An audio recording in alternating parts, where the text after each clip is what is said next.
जय हिंद, सभी को नमस्कार। तो अपने पढ़ रहे थे चौहान वंश।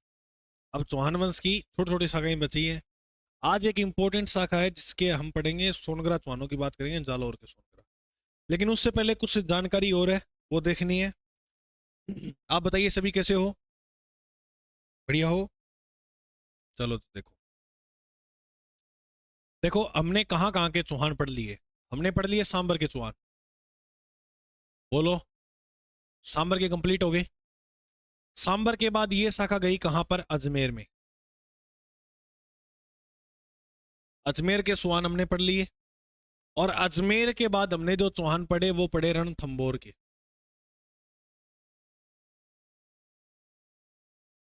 रणथंभौर का अंतिम शासक, प्रतापी शासक हमने पढ़ा था हमीरदेव चौहान। इतनी बात की थी अभी तक? इतनी की थी। तो देखो, सांबर से जब अजमेर शाखा निकली थी तो उससे पहले एक शाखा और निकली। ये अपना राजस्थान है। और वो शाखा यहां सांबर से निकलकर वो चलेगी नाडोल। कहां चलेगी? नाडोल। नाडोल कहां है गुरुजी? नाडोल पाली के अंदर है। नाडोल कहां पर है? पाली के अंदर। तो एक शाखा जो थी वो सांबर से निकलकर कहां चली गई भाई? नाडोल। कहां चली गई? नाडोल। और नाडोल में बात है 960 की। तो नाडोल में 960 में एक व्यक्ति जिसका नाम है लक्ष्मण देव।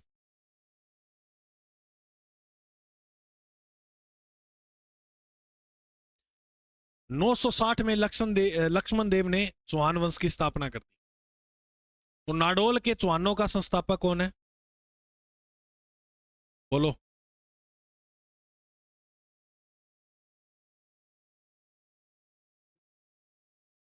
नाडोल के चौहान वंश का जो संस्थापक है वह, बोलो कौन है? लक्ष्मण।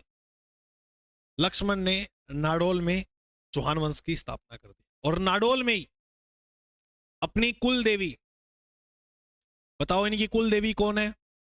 तो कुल देवी है आशापुरा माता। नाडोल के चौहानों की कुल देवी है आशापुरा माता। और आशापुरा माता का मंदिर बनवाया।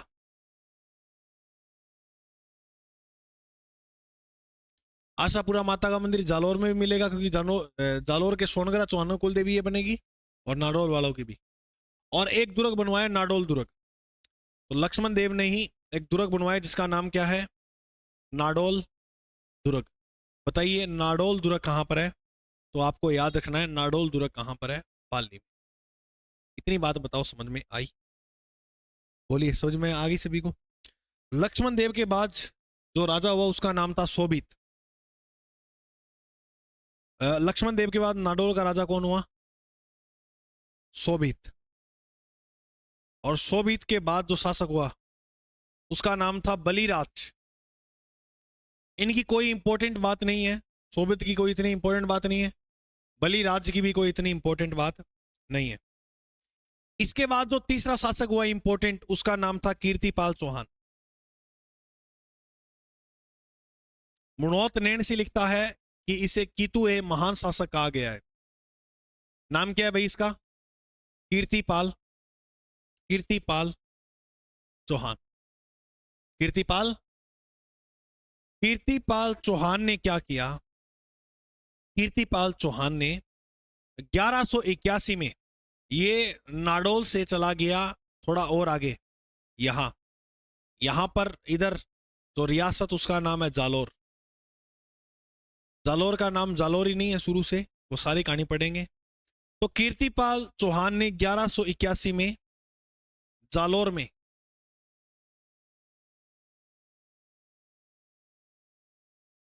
सोनगरा चौहान की स्थापना कर दी।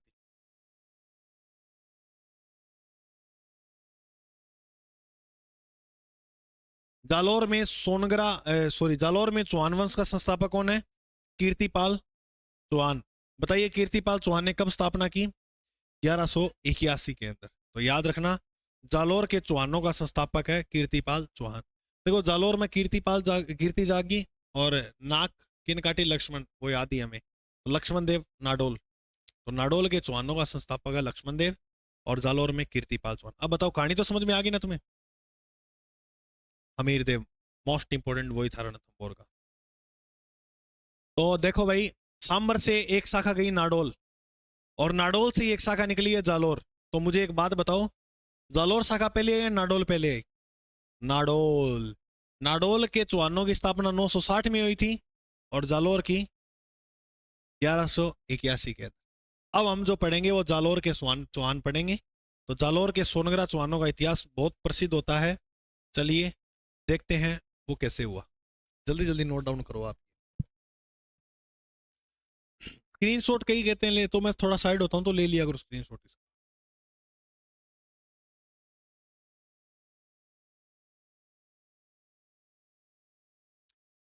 और कोर्स के अंदर आज लास्ट ऑफर का दिन, तो जो साथी परचेज करना चाहे राजस्थान जियोग्राफी नए जिलों पर आधारित या कॉम्बो हिस्ट्री कल्चर और जियोग्राफी तीनों ही जो करना चाहता है, तो वो vision institute Suratgarh application download करेगा तो उसे वहां पर मिल जाएंगे। वो डिस्क्रिप्शन में लिंक दिया गया, वहां भी जाकर आप जो है वो परचेज कर सकते हो।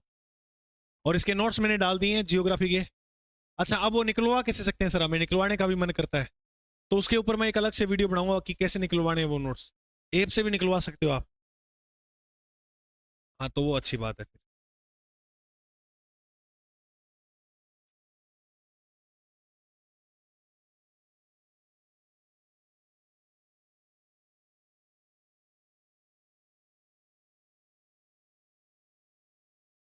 तो अब देखो हेडिंग लगाओ आप,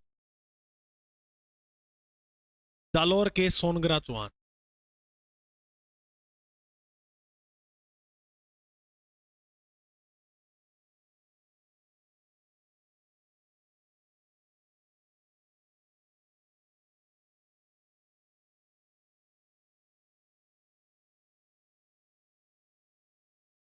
जालोर के सोनगरा चौहान।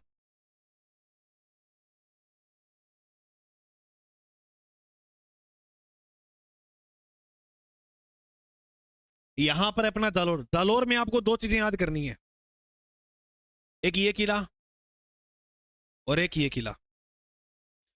ऊपर वाला जो किला है उसका नाम है सिवाना दुर्ग। कौन सा दुर्ग है? और नीचे वाला जो किला है उसका नाम है जालोर।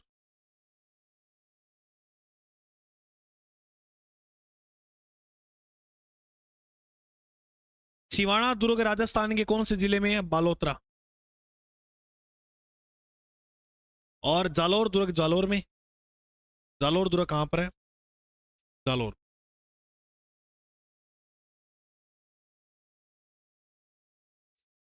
जालोर दुर्ग का निर्माण जो करवाया था वीर नारायण परवार। वीर नारायण, ये परमारों की देन है। जालोर दुर्ग का निर्माण किसने कराया? Sorry sorry sorry sorry, Siwana करवाया था। इसने नाग भट्ट ने करवाया था इसका निर्माण। एक मिनट, इसका जो निर्माण है वो करवाया नाग भट्ट ने, नाग भट्ट प्रथम। और सिवाना दुर्ग का जो निर्माण है वो करवाया वीर नारायण परमार, बनवाया। तो सिवाना बालोतरा में है, जालोर दुर्ग जो है वो जालोर में। सिवाना को जालोर दुर्ग की कुंजी कहा जाता है। अब मुझे ये बताओ, रणथंभौर दुर्ग की कुंजी किसे कहते हैं? वेरी गुड, चाइन दुर्ग। राजस्थान में ऐसी कुंजियां तीन पढ़ने को मिलेगी। एक तो आपको जालोर दुर्ग की कुंजी सिवाना, रणथंभौर दुर्ग की कुंजी जाइन किला, ये दो होगी। तीसरी ग्वालियर दुर्ग की कुंजी है मंडरायल का किला, और मंडरायल का जो किला है वो करौली में है। ठीक है, तो ये तीन कुंजियां राजस्थान में देखने को मिलेगी। तो जालोर में अगर हम बात करें तो जालोर एक छोटी मोटी जगह नहीं है। जालोर प्राचीन काल से फेमस है। आपने नाम सुना होगा महाकवि का, महाकवि माघ, सुना है नाम? एक खगोल शास्त्री हुए थे जिसका नाम है ब्रह्मगुप्त।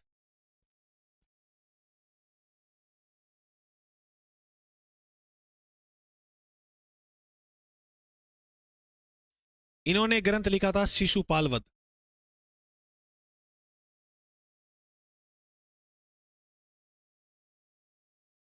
ये राजस्थान पुलिस में प्रश्न आया था कि कवि माँ की जो जन्मभूमि है वो जालौर है और जालौर में जो स्थान है उसका नाम है भीनमाल। ठीक है, याद रखना। एक तो ये ब्रह्मगुप्त जो हुए थे वो कौन हुए थे? खगोल शास्त्री। खगोल, मैं तुम्हें जालौर के बारे में थोड़ी कहानी बता देता हूँ, वो याद रखनी है। खगोल शास्त्री जालौर का, जालौर पर जो तपोभूमि तपस्या की थी वो एक ऋषि था जिसका नाम है ज्वाली ऋषि।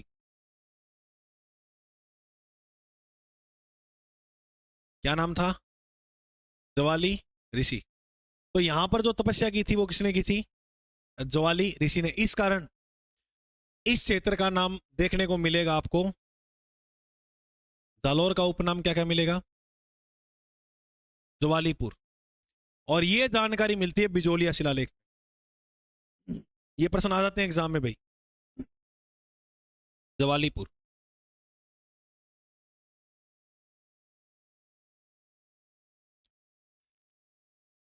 तो उपनाम जालौर का क्या हुआ? ज्वालीपुर। और ज्वालीपुर जो है वो जानकारी कहां मिलती है?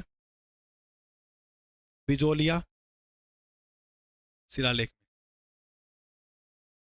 अब एक प्रश्न हो रहा है चौहानों में कि विग्रहराज चौहान जो था ना, उसने ज्वालीपुर का नाम बदल के, ये अलग स्थान है, ज्वालपुर किया था।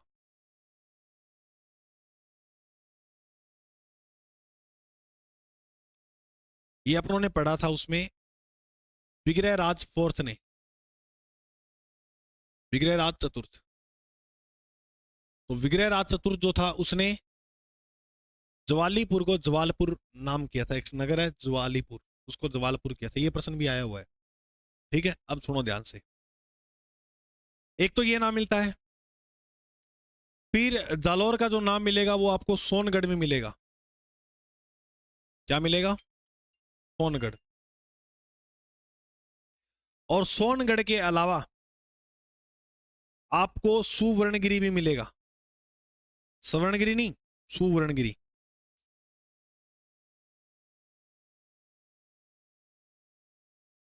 जलालाबाद भी नाम मिलेगा। अब जलालाबाद क्यों हो वो सारी कहानी बताऊंगा मैं आपको, अलाउद्दीन ने कैसे जलालाबाद इसका नाम जो वो किया था।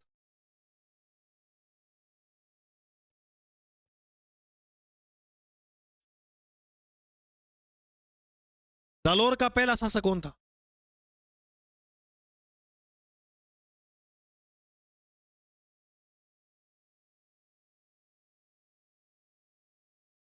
कीर्तिपाल चौहान। और कीर्तिपाल चौहान ने 1181 में चौहान वंश की स्थापना कर दी। एक मैं प्रश्न पूछता हूं वो बताना आप। चौहान वंश का सीधा पूछे संस्थापक कौन है? वासुदेव। फिर अलग अलग रियासतों से पूछेंगे बताओ जालौर का कौन है, सिरोही का कौन है, इस प्रकार से प्रश्न आएगा। तो 1181 में चौहान वंश की क्या कर दी इसने? स्थापना। तो सोनगढ़ चौहानों की स्थापना कर दी। और एक दरबार, एक कवि हुए थे जसवंत सिंह के दरबार में, नैण सिंह मुड़ौत। नैण सिंह ने इसे बोला ये कि तू ए महान शासक, कि एक बहुत महान शासक है, कि तू ए महान, कि तू ए महान शासक बताया। तो नैण सिंह ने कीर्तिपाल चौहान को क्या बताया? कि तू ए महान शासक। इतनी इतनी बात जल्दी लिखो, फिर अपा इतिहास पढ़ा इनको आगे को। हाँ, ज्वालीपुर जो नाम मिलता है वो बिजोलिया शिलालेख में मिलता है। ठीक है, जल्दी जल्दी लिखो। जालौर में इन दोनों की ये क्या रही है? जन्मभूमि। इन दोनों व्यक्तियों की ये क्या रही है? जन्मभूमि। ब्रह्मगुप्त का जन्म भी यही हुआ था और महाकवि माँ का भी जन्म यही हुआ था।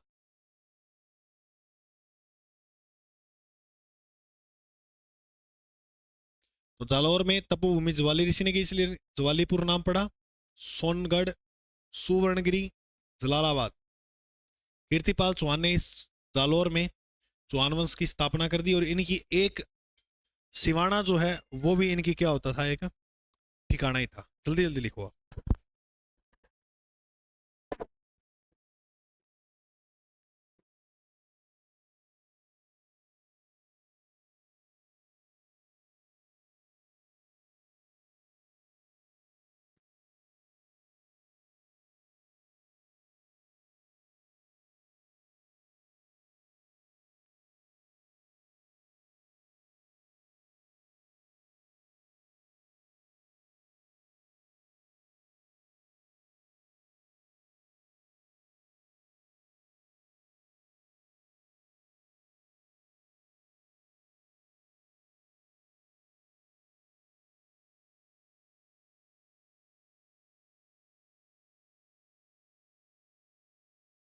लिख लिया सभी ने?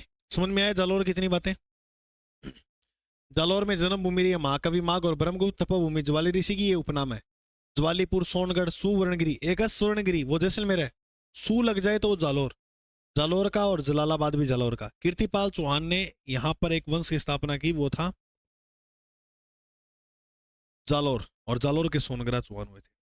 इसके बाद एक राजा हुआ इसके यहाँ, उसका नाम है समर सिंह। शासक का नाम क्या है? समर। समर सिंह के बाद जो शासक हुआ उसका नाम था उदय सिंह।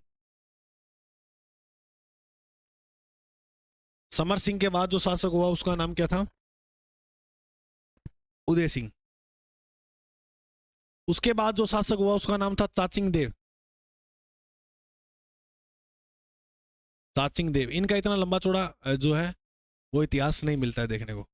और चाचिंग देव के बाद जो शासक हुआ सामंत सिंह।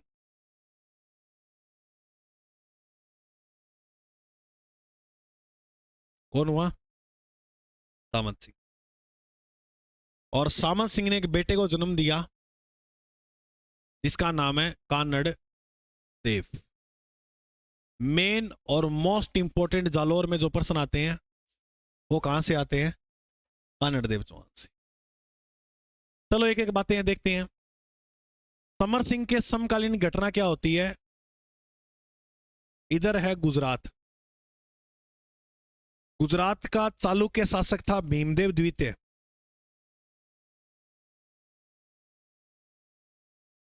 क्या नाम था?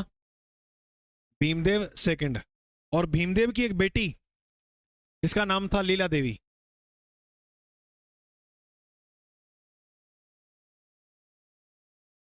बताइए, भीमदेव की जो बेटी थी उसका नाम क्या था? तो लीला देवी, इन दोनों के बीच संघर्ष हुआ जिस कारण पुत्री लीला देवी का, जो मैंने कहा था ना अंत में ये एक काम ही करते थे, उसके तहत इनमें जो क्या है वो क्या हो जाती थी? संधि हो जाती थी। तो लीला देवी और समर सिंह का क्या हो गया? विवाह हो गया। करा दियो भैया। चलो फिर चालो आगे। इन दोनों को जी ब्याह हो बी का बात बस इतनी बात याद रखनी है कि इसके समकालीन गुजरात का राजा भीमदेव द्वितीय था। इसने अपनी बेटी लीला देवी का विवाह कर दिया समर सिंह के साथ। समर सिंह के बाद राजा हुआ उदय सिंह। कोई इंपॉर्टेंट बात नहीं है। चोचिंग देव, चाचिंग देव भी कहते हैं, कोई इंपॉर्टेंट बात नहीं है। फिर जो शासक बना गद्दी पर वो कौन था? सामंत सिंह। और सामंत सिंह 1205 तक शासन करके गया और 1205 में गद्दी दे दी भाई कानड़ देव। अब बताओ जालोर का शासक कौन बन गया? कानड़ देव चौहान। तो नए पेज पे पढ़ेंगे कानड़ देव चौहान को। ठीक है, आप फटाफट ये उतार लो। समर सिंह, उदय सिंह, चौचिंग देव, सामंत सिंह। सामंत सिंह का बेटा कानड़ देव। अब जालोर की गद्दी पर जो बैठा है वो कानड़ देव।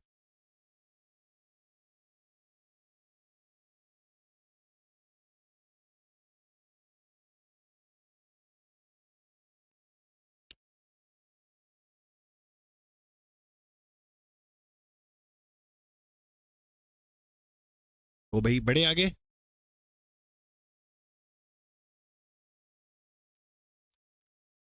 चलिए अब आप हेडिंग लगाओ, कानड़ देव इतना लंबा शासनकाल रहा नहीं इसका।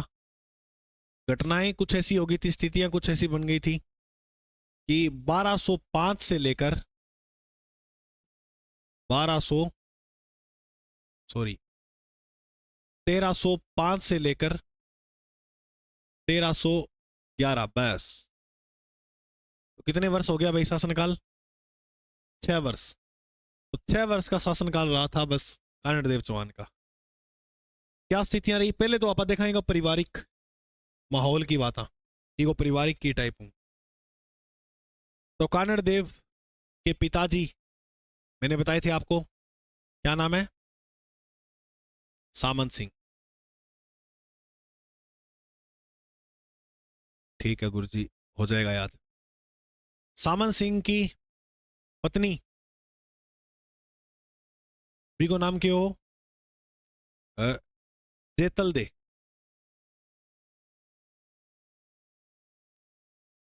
सामंत सिंह की पत्नी को नाम क्यों? सामंत सिंह को बेटो यानी पुत्र, और इस पुत्र का जो नाम था वो था वीरमदेव।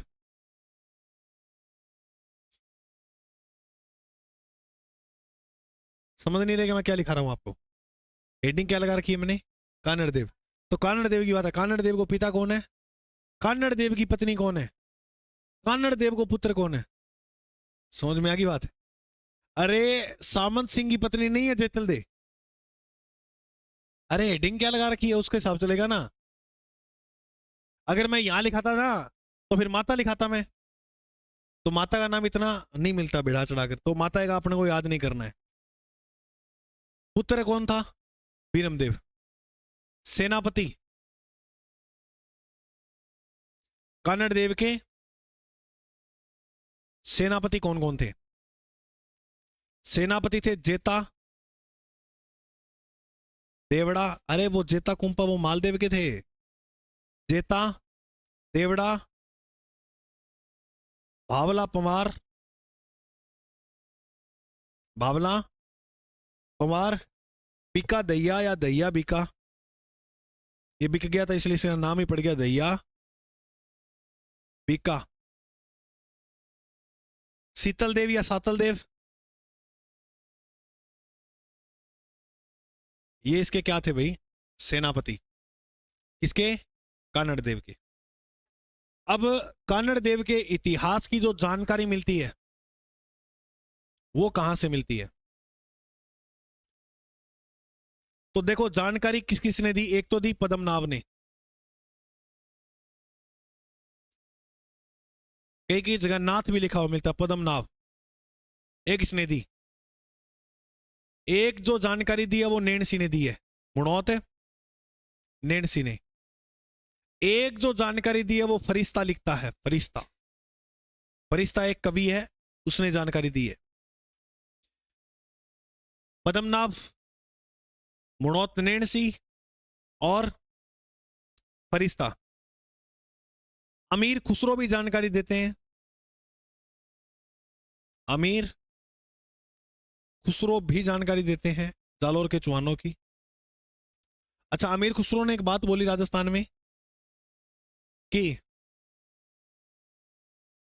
आज कुफर का गढ़ इस्लाम का घर हो गया। किसके लिए? और इस एक बात और बोली जाती है, आज कुफर का दरवाजा टूट गया। औरंगजेब ने बोली थी वो जसवंत सिंह के लिए बोली थी, ठीक है। आज मेरा धर्म विरोधी मारा गया, वो उसके लिए। पद्मनाथ नाभ ने जो ग्रंथ लिखे वो दो लिखे। एक तो लिखा कानड़ दे प्रबंध, कानड़ दे प्रबंध। और दूसरा जो ग्रंथ था उसका नाम है वीरमदेव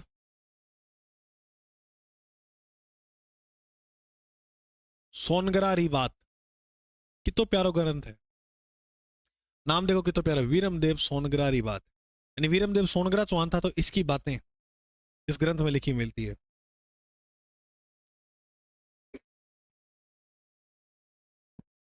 नैणसी ने नैणसी ख्यात और मारवाड़ प्रगना विगत ऐसी काफी रचनाएं की थी। इसमें याद रखना अपना, ये तो याद हो जाएगा, फरिश्ता तारीख है। फरिश्ता ग्रंथ जो लिखा था बताइए वो किसने लिखा था? अमीर खुसरो ने लिखा खजाइन उल फुतू। ये क्या गुरु जी, ग्रंथ है और क्या है? खजाइन उल कुतुब। और इसके अलावा अगर आप देखें तो मकराना शिलालेख और जालोर का प्रशस्ति में भी जानकारी मिलती है इसकी।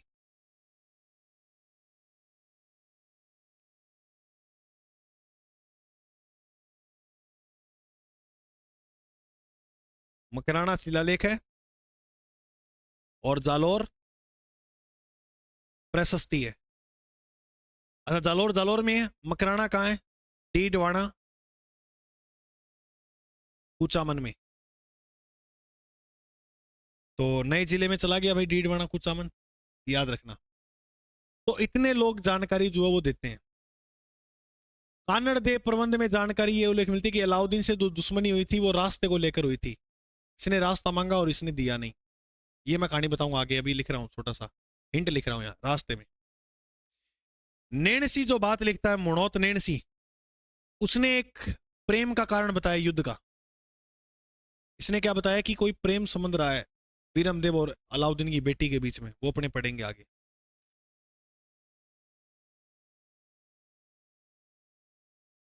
और फरिश्ता ये लिखता है कि नहीं, ऐसी बात नहीं थी।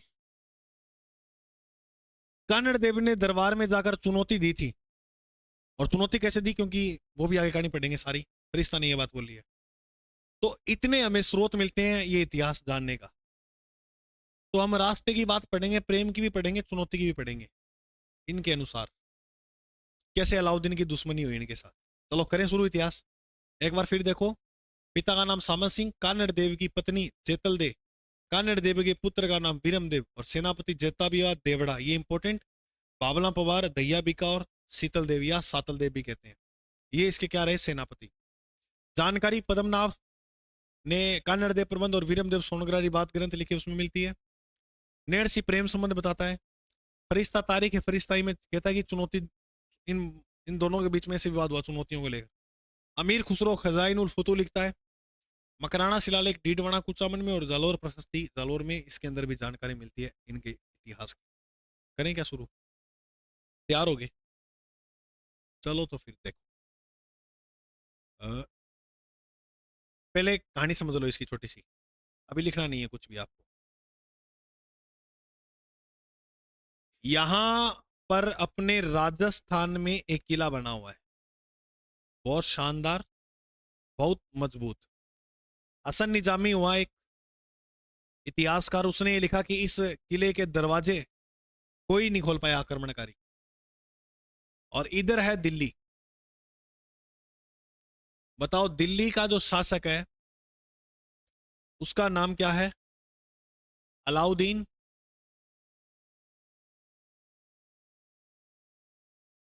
खिलजी। देखो राजस्थान में जितने भी साका हुए हैं ना, उसमें से इंपॉर्टेंट इंपॉर्टेंट जगह पर जो साका हुए वो अलाउद्दीन खिलजी को लेकर ही हुए। अलाउद्दीन खिलजी गद्दी पर बैठा था 1296 में और 1316 तक राज करके गया था। तो ये इसके बीच में साके बहुत हुए राजस्थान में। चलो मैं आप पढ़ाता हूं तुम्हें। अब बताते हैं कि यहां पर एक मंदिर है सोमनाथ। मैंने आपको बताया, याद होगी तो एक बात बताई थी कि अलाउद्दीन ने सोमनाथ अभियान किया 1298-99 में। तो मेन सन आता है वो 99 में आता है लिखा हुआ।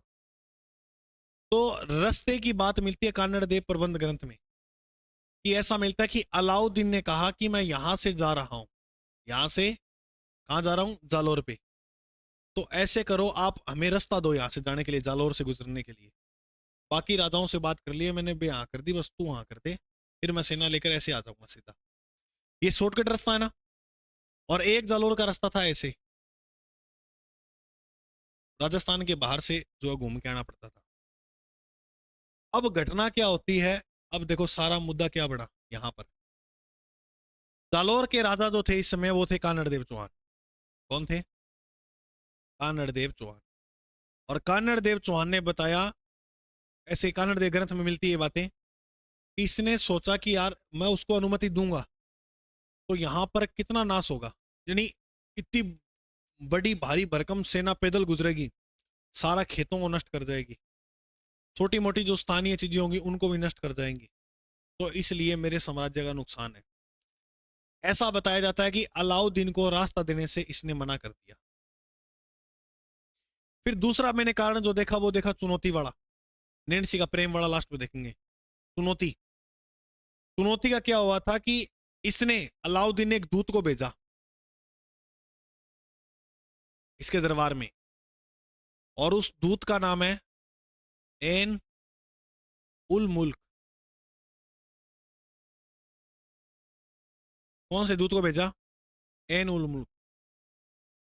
एन उल मुल्क को भेजा तो बताते हैं कानड़ देव इसके दरबार में चला गया, अलाउद्दीन खिलजी के दरबार में।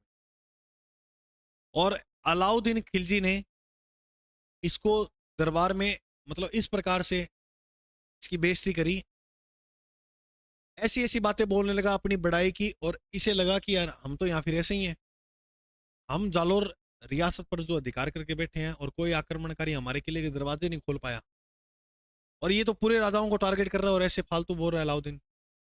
तो ऐसे बताते हैं कि कानड़ देव यहाँ पर चिंगर गया था और कानड़ देव ने चुनौती दे दी, क्या तेरे में दम है तो आ जाना जालोर में, जालोर सुगड़ी नदी के किनारे है, मैं आपका वहां पर वेट करूंगा।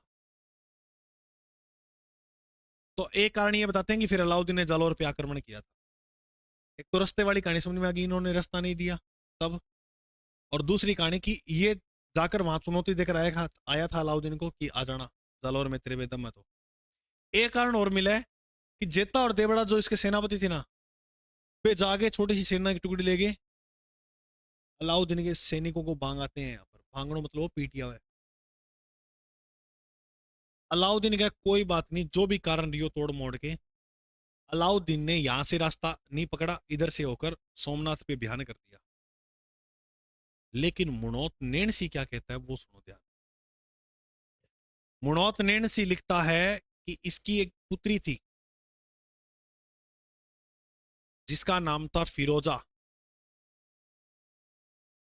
क्या नाम हो? फिरोजा। कानड़ देव बताते हैं कि जब इसने ये दूत भेजा था ना एन उल मुल्क, तो कानड़ देव को काम जा था, तो कानड़ देव खुद नहीं गया, इसने अपने बेटे वीरम देव को भेज दिया, क्या दिल्ली तू जा सुन क्या वो क्या बोले। तो कहते हैं वीरम देव चला गया था दिल्ली अलाउद्दीन के पास, और वो राजस्थान को छोड़ो वीरम देव, हाँ मुच्छा, ये बाल, ये कपड़ा, ये सीताराम अंकल हराबर का जूत, इतो सुनो। और वास्तव में जब पहली बार ये दिल्ली गया तो अच्छी हाइट 8-9 फुट की, जाके दरबार में सारों अलग लगे, जब ये हाइट को महत्व बहुत है जिंदगी में, फिर ब्याह शादी में दूर ही दिखा हाइट हुआ तो आगे कपड़ा कुपड़ा पहनो,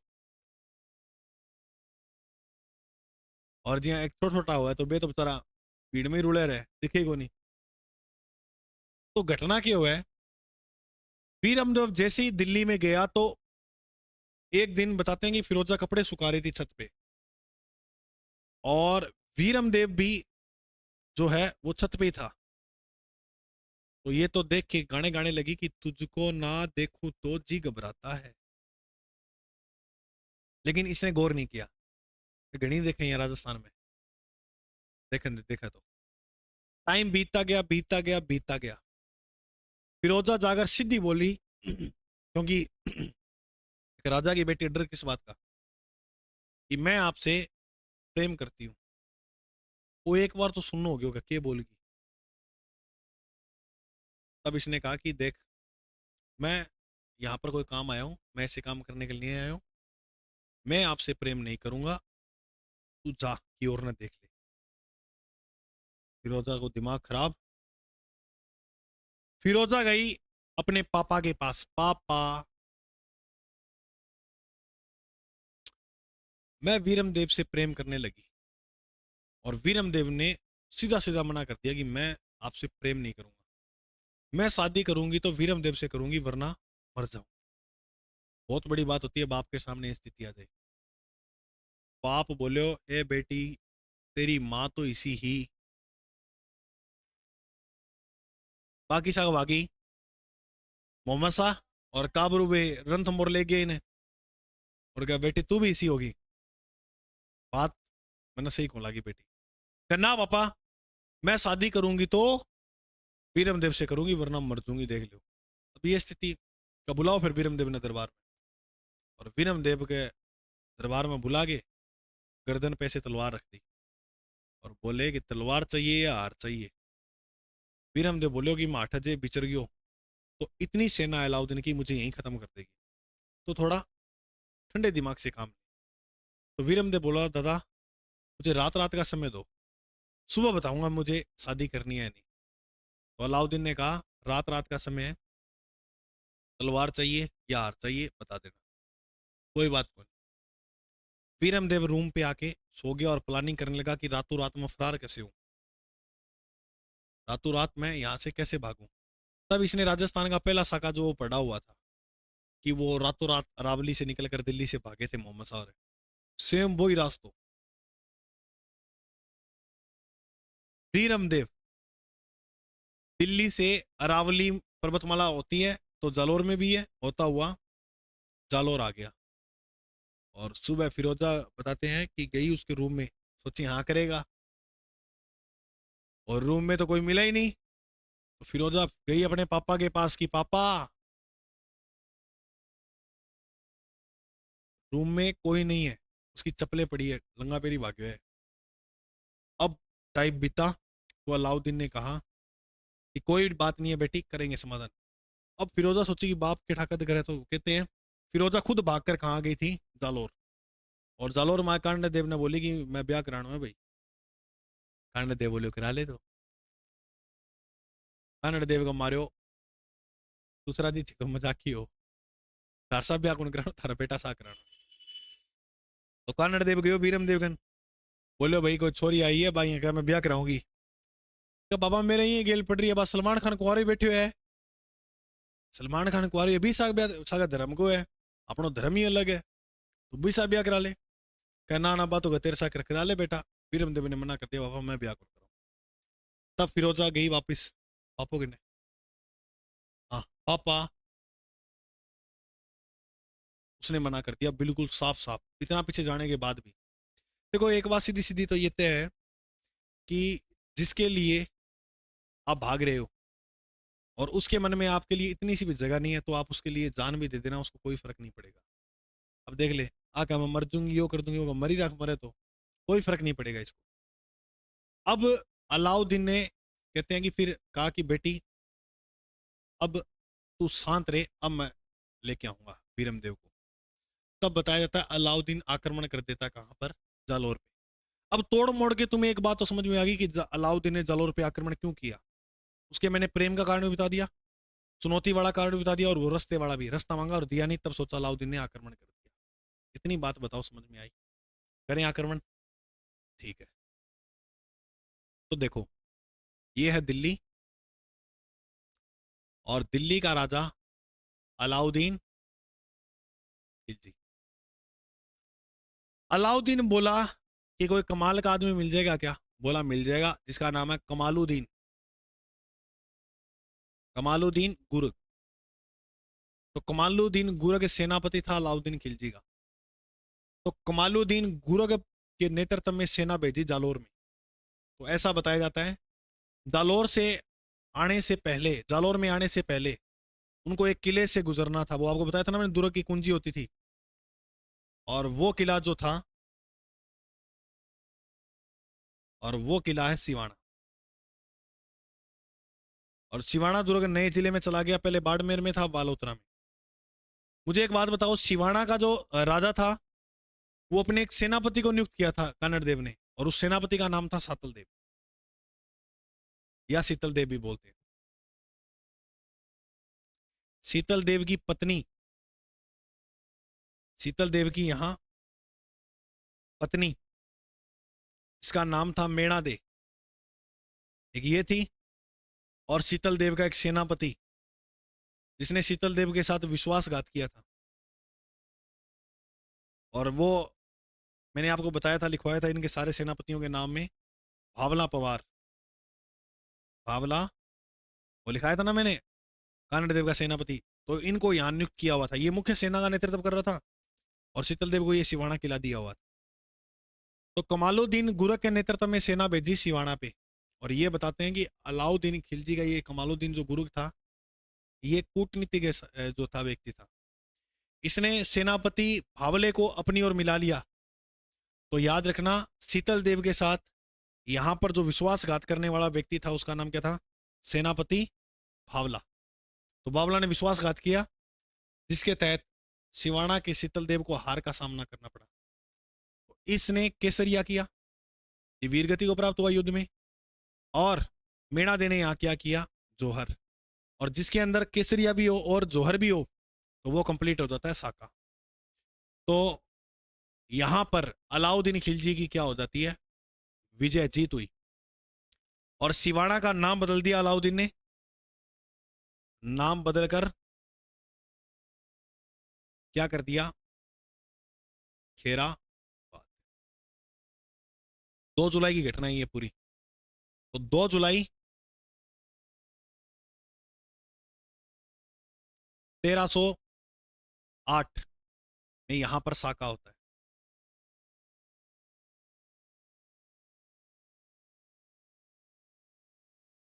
ठीक है, याद रखना। और सिवाना का नाम बदल के क्या कर दिया था? मोस्ट इंपोर्टेंट है। तो खेराबाद किला किसे कहते हैं? सिवाना को कहते हैं। अलाउद्दीन ने इसका नाम बदल के खेराबाद कर दिया। तो ये थी कहानी अलाउद्दीन की पहली विजय सिवाना की। अब अलाउद्दीन सेना को आगे बढ़ाएगा। और देखो, राजस्थान के राजाओं को जीतना इतना आसान नहीं था। इनको जितना ये दूसरी रियासतों में आक्रमण करते थे इतना जल्दी जीत लेते थे। 8 में आक्रमण किया और आगे बढ़ते बढ़ते जो जालोर को जीतेगा ना, तो 1311 का टाइम हो जाएगा। 3 साल बहुत होते हैं। ऐसे नहीं है कि यहाँ फिर दूसरे दिन ही उसको जीत लिया। जोर आएगा। अब वो जीतेगा कैसे? जब अपने वाले खुद के घर के विश्वासघाती हो जाते हैं तो श्योर है कि हारेंगे ही हारेंगे। एक तो ये यहाँ हुआ विश्वासघाती। अब नेक्स्ट कहानी पढ़ते हैं जालोर की। ठीक है, लिखाऊं या उतार रहे हो? उतारो उतारो जल्दी।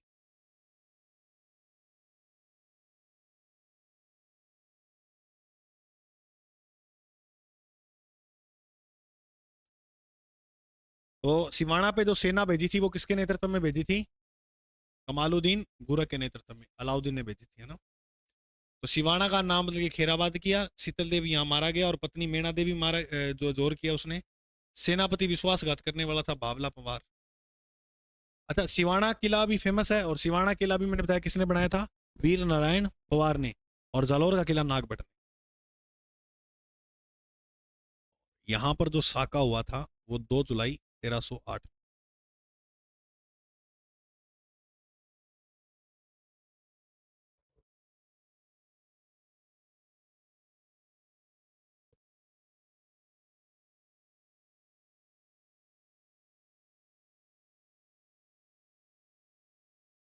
तो भाई अब पढ़ते हैं अपने जालोर। तो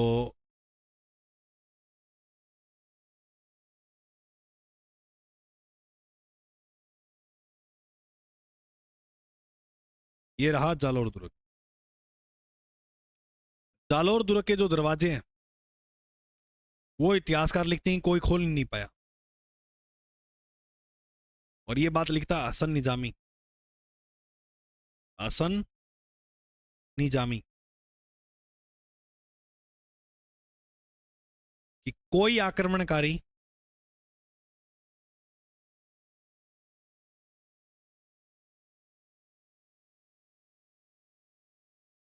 जालोर दुर्ग के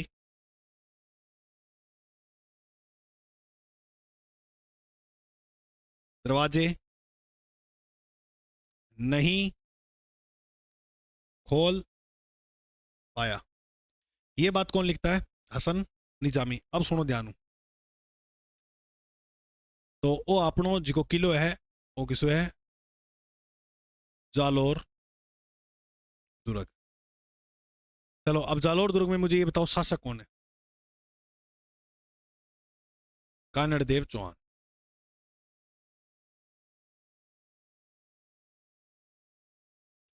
और यहां पर इनकी पत्नी, जिसका नाम है जेतल दे।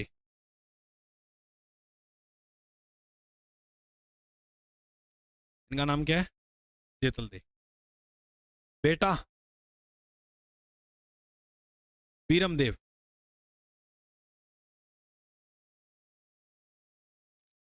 और जेता व देवड़ा भी थे, और इसके साथ दैया बीका भी है, या बीका दैया। ये इतने इस तरफ खड़े हैं। और बताओ दिल्ली गद्दी पर कौन है? एके यानी अलाउद्दीन खिलजी। ऐसा उल्लेख मिलता है कि कमालुद्दीन गुरग ने जब सिवाना पर अधिकार कर लिया था, जालोर दुर्ग की कुंजी पर अधिकार कर लिया, तो उसने आगे बढ़कर घेराबंदी कर दी जालोर दुर्ग की, तो इसको जीत नहीं पा रहा था। और फिर उसने कहा कि भाई जालोर तो जीत ही नहीं पा रहे हैं, तो बताते हैं अलाउद्दीन स्वयं आ गया था सेना लेकर यहां पर जालोर में। और अलाउद्दीन ने चाल खेली, और वो चाल क्या खेली? अलाउद्दीन ने फिर वही कूटनीति अपनाई। इनमें ये चीज बहुत भयंकर थी, और अपला कभी जिंदगी में कौन सोचा कि कोई कूटनीति अपनाकर ये काम कर ले। अब मैं आपको छोटी सी एक बात बताता हूँ, काफी कोचिंगें चल रही है अब राजस्थान में, वो ऐसी ऐसी कूटनीतियां अपना रहे हैं कि कोई पेपर लीक वाला मामला हो गया, पेपर दे दिया अपने विद्यार्थियों को सेंटर का नाम उठाने के लिए, और आपको भली बात पता ही है। अब आपा कितो जोर लगाना, अपने मन में भी को नहीं आओगी ये चीजा कि अपने ऐसा काम कर ले। अपनो चरित्र साफ है, अपनो मन साफ है, अपने कभी किसी का बुरा सोच नहीं सकते कि ऐसा करे। अब हो सकता है मैं तुम्हारे 3 विद्यार्थियों का जीवन संवार दूं, लेकिन सोच के देखो लाखों विद्यार्थियों का जीवन खराब हो जाएगा उसके चल के। जिसने मेहनत की वो बेचारा रह जाएगा। अब जैसे वो ऐसा ही का आपने देखा परिणाम, फर्स्ट रैंक और बोला हो रही यहाँ थानेदार, तो मैंने सोचा ही था बनूंगा ही मैं, और इतना पढ़ता था मैं, ये करता था। और एक जनो ये कहो कि हम आरपीसी लेगी तो हमें लेगी, और तो लेगी नहीं किसी। ओहो, देखे कौन था थोबड़ो देखो। तो बिल्कुल पता ही था उनको, उनको पता है कि पैसा अच्छा दे रखे हैं, और लेगी तो हमें लेगी, और तो किसे नहीं लेगी। समझ में ही बात। अब हाँ बोलेंगे तो सच्ची बोलेंगे, तो वो चीज है। तो अपने कदे मन में भी को नहीं आ सका कि आप दूसरे को किसी का घर बर्बाद करके अपना घर चला सके, कभी जिंदगी में नहीं सोच सकते। लेकिन यहां पर लेकिन फिर एक ही कि इनको कोई इनका जो पढ़ाया जाता है ना, तो बहादुरों में नाम नहीं आता है। फिर इन्होंने ये किया, वो कहीं ना कहीं कूटनीतियों के नाम आते हैं। अगर जो बंदा जो करके जाएगा इतिहास में, उसका नाम वो वहां लिया जाएगा। अब एक अंबेडकर जी, भगत सिंह, महात्मा गांधी, उन्होंने संघर्ष किया देश को बचाने में। एक कुछ और लोग भी थे जो पैसों के चल के उनमें बिक गए थे अंग्रेजों के साथ। जैसे मैं आपको एक छोटा सा उदाहरण देता हूँ, भारत में सहायक संधि करने वाली पहली रियासत थी हैदराबाद, निजाम अली प्रथम। तो वो संधि करके अंग्रेजों के साथ मिल गया। तो ये बात गलत है या नहीं है? तो वो चीज है। तो कुछ लोग मिल गए थे, तो उनका नाम, चाहे राजा कैसे ही रहे हो, उनका नाम आएगा कि इन्होंने अंग्रेजों की अधीनता स्वीकार कर ली, माना जाएगा वो बात। और 1818 तक आते आते प्रत्येक रियासतों ने लगभग अंग्रेजों की अधीनता स्वीकार कर ली थी। अगर नहीं करते तो अंग्रेजों का इतना बड़ा प्रभुत्व अधिकार होता ही नहीं। तो देखा कि आपको घर को ही खराब हुआ ना, तो ही वो काम जो है दूसरों है, तभी दूसरे को कमजोरी पता लगती है। अपने घर में 4 दीवारी में कोई बात हुई है, पड़ोसिया ने के ठाकी के बात हुई है, तो घर में जिगो चुगली करे कौन जाके पड़ोसिया वो घटना घटा वो बात बोल देगो, तब वो मुद्दे बनते हैं बात के। तो वही बात हुई यहाँ। तो दैया बिका को अलाउद्दीन धन का लालच दे देता है, और खूब सोने की भरी हुई पेटी, आभूषणों की भरी हुई पेटी दैया बिका को दे दी। और दैया बिका ने राज बता दिया इस किले का, कह कि इस किले की मुझे ये दरवाजे तो आप खोल नहीं पाओ, कितना मर्जी जोर लगा लो कि आक्रमण कर दे। और 3 साल हो गए थे प्रयास करता था कि बटे तो है को नहीं। मुझे जहां तक पता है, मैंने सुना है कि इस किले की कुछ दीवारें कच्ची हैं। अब अलग अलग कहानियां मिलती हैं, लेकिन मैं आपको मेन बताता हूँ, आपको पता लग जाएगी पूरी।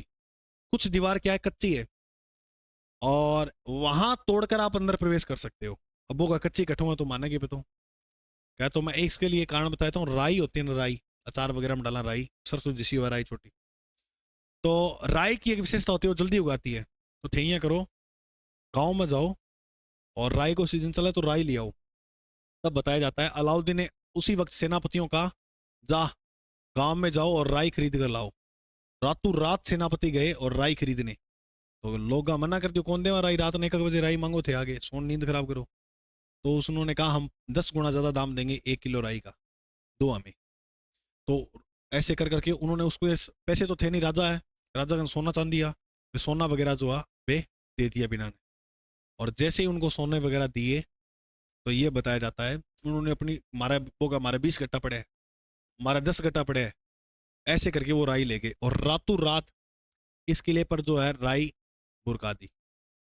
और जैसे ही राई डाली, वही बात सुबह हुई, राई जहां कच्ची दीवारें थी वहां फूट आई राई।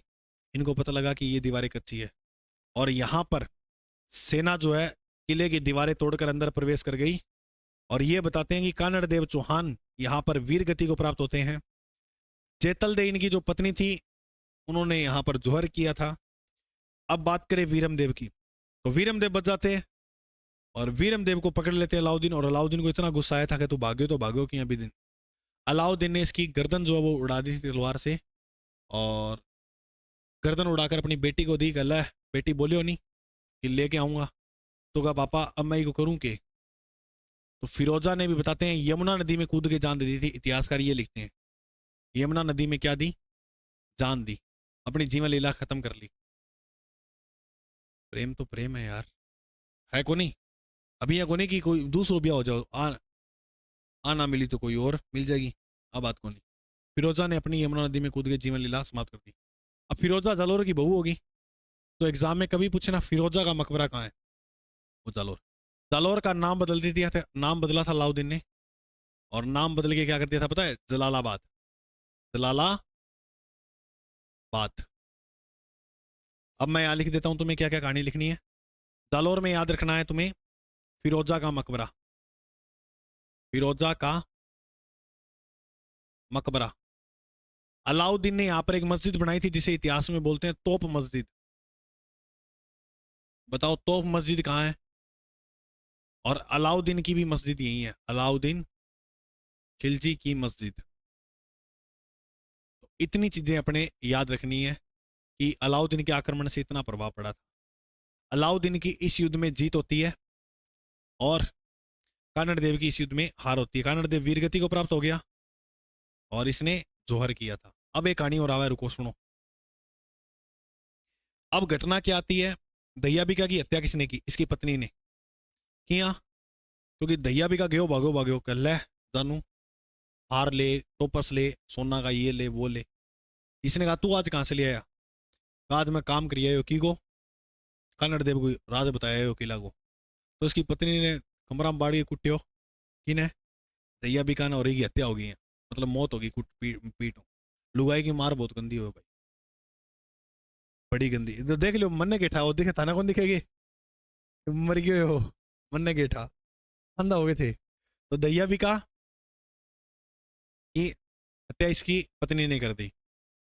और पत्नी जब दौड़ के भागी कानड़ देव को राज बताने, तो इतने में साका हो चुका था ये। अच्छा एक कहानी बोली जाती है इसके बारे में, एक लाइन बोली जाती है कि राइया रा भाव तो राता ही बीत्या, राई का भाव रात ही को बीत गए थे। वो क्या कहानी है, तो सुबह जैसी हुई तो जिन्होंने राई बेची थी वे तो आभूषण पहन पहन के कुआ पर एक ली, वो गाना सुना ही बड़ा, कुआ पर गई पानी भरने। तो वो बोले कि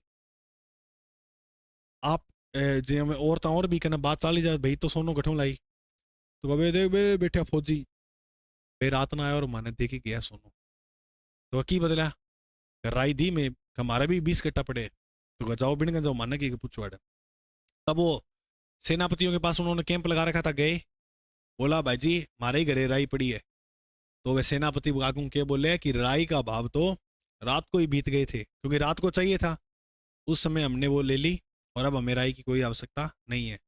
तो वो बात है, तो राई का भाव रात ही बीत्या, जालोर दुर्ग के बारे में कहावत बोली जाए, ठीक है।